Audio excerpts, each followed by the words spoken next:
A very good evening to all of you, my dear kids. I am Manisha Das on behalf of eTuition family. Welcome you all to today's class.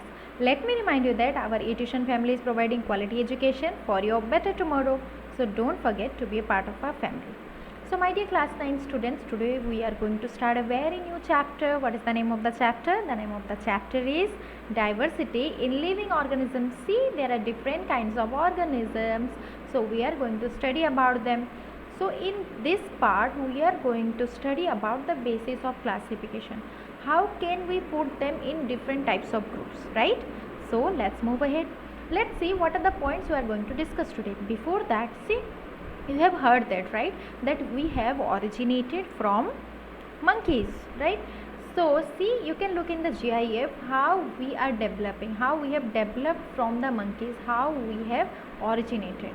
And see, you can see in the picture also, see, first the monkeys, okay, then after that it became straight, after that this today's modern man, right?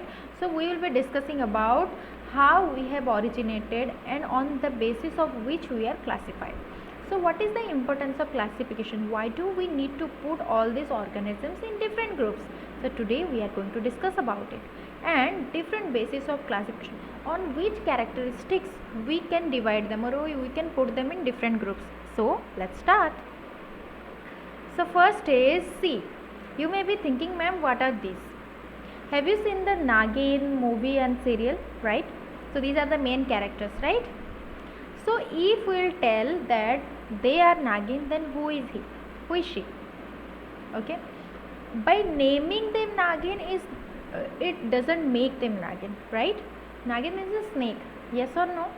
In Hindi, the female of Nag is called as Nagin, right? So we know that snake, how does it look? It doesn't have any leg, right? It moves through the help of the ground, right?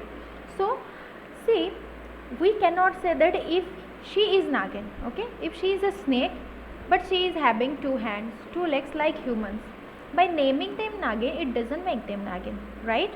So we cannot say if I will name my cat as dog, will it be dog? No, right? Because it has certain characteristics which will put it to the group of dog. Okay, I am a human. Why? Because I have the certain characteristics. I have some certain characteristics which are decided that humans will have two hands, two legs, one nose, two eyes, right? So she is a human and she is also a human. She is not a snake. Understood? So by naming them as Nagin will not make them Nagin. As if, have you seen the movie Ek Tha Tiger movie? Okay. So if I will name Salman Khan as tiger, will he become a tiger? Because who is a tiger? What is the characteristics of tiger? It is a wild animal, right? And it walks on four legs. It is carnivores. It hunts on animals. Does Salman Khan do that? No, right? Because Salman Khan is a human. Okay, so by naming them as certain animal or things, we cannot say that they are the personality or they are the animal, right? As the example is given. So my dear kids, classification. What is classification? It is the arrangement of organisms on the basis of their similarities and dissimilarities. Okay, so we are grouping the different types of organisms on the basis of similarities. So similar people will be put in one group. Understood? So can we put these things or put these organisms into similar group? Can I put this girl or this personality, this particular woman in the group of snakes? Can I put? No, because they do not have so much similarities, right? Only their name is similar. Yes? So you have to keep in mind that while grouping, while arranging organisms into different groups, we focus on the similarities. The more they are similar, they will be put in the same group. Understood? Okay. Now next is, what is the need of classification? Why do we need to classify? See, our living world is full of wonders, right? There are so many different kinds of organisms. Okay, in our day-to-day life also we come across different types of organisms. If we will not classify them, how we will know that what are their characteristics? If I do not know that snakes are harmful, some snakes are harmful in the sense if I will hurt them, they will hurt me back. Yes or no? If I am not knowing this, I will stamp on a snake and I will be standing there. What will happen? The snake will bite me. Yes.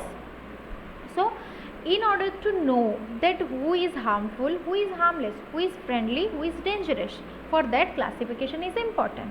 And to know about different types of organisms, their habitats, their behavior, we need to classify different types of organisms, right? So it explains the similarities and dissimilarities among different groups of organs. For example, see, in my home I am having different types of pets, right? I have a cow and I have a dog. If I will give my cow meat, will it eat? No, right? Why? Because I know that cow is a herbivore. Okay? Cow is a herbivore animal. Yes, and my dog is especially carnivores or omnivores, I can say. Okay? So if I will give my cow flesh or meat, will it eat? No. So for these things, to understand, to explain the similarities and dissimilarities, we need to put them in different groups, right? Yes. And it also explains the relationship between them. Yes. So can I put a tiger and a deer in one cage or in a same place? Can I put? No, the tiger will eat the deer. It means I know that what is the relationship between them. One is predator, one is prey. So in order to understand this relationship, I need to classify, right? Okay. So you understood what is the need of classification. So how we will classify? There are different types of steps. How will we classify? First we have to collect data. That what are the varieties are present. We have to collection. After that, identification. I will identify this organism is having this character, this character, this character. I have to identify. After that, I will name them. Which is called as nomenclature. And description. Then I will describe that if this is the tiger, it will be having 4 legs, it will have its whisker, it will have certain patterns in the skin, like that. After that, classification. It means there may be some organisms like herbivores, okay, they have their certain description similarities. Oh, they are similar, so I will put them, or I will classify them in a certain group. Understood? Yes. Now we can classify on the basis of size, right? What are the basis? We can think of a size. Some animals are very much big, some are very much small. You can see here the big animals like elephant and whale, and small animals like rat and ant. Can we put them, small animals, into one group and larger animals into one group? We can, but the problem is that what is the similarity between elephant and whale?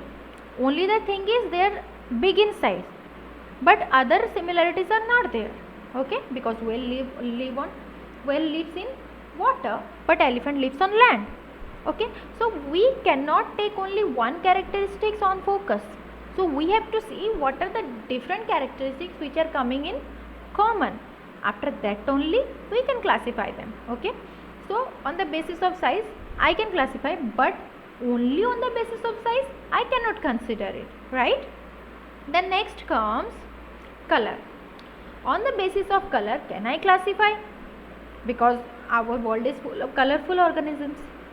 But see, if I will classify this is colorful and the butterfly is also colorful, can I put them in one group? No, because their habitat is different, their eating habit is different, so many differences are there. See, both are having patterns in their body, colored patterns. Can I put them in one group? No, because their eating habit is different. So on the basis of one characteristics we cannot keep them, right? Then moving to the next, lifespan. For example, the banyan tree lives more than 100 years. These flies will live for certain period, right? 1 week. And these parrots and this butterfly, okay. So on the lifespan, some are having shorter lifespan, some are having longer lifespan. Can I put them? If animals, okay, this parrot can live up to 100 years and this banyan tree also having longer life, can I put them in same group? No, only lifespan is common, other things are not common, okay. So I cannot put them on the basis of lifespan. The next comes place where they live. Okay, see, octopus lives in, one second. See, octopus lives in water, right? Then Dog lives on land. Yes. Then hummingbird and this dove, okay, they fly on the air. Yes. And human walk on the road, they live on land. Can I classify them into same group? If I'll put dog and the man into one group, can I put? No, because there are so many differences. We have to consider what are the main similarities. If similarities will be more, we can put them into same group. If dissimilarities will be more, we cannot put them in same group, right? Yes. So how to classify?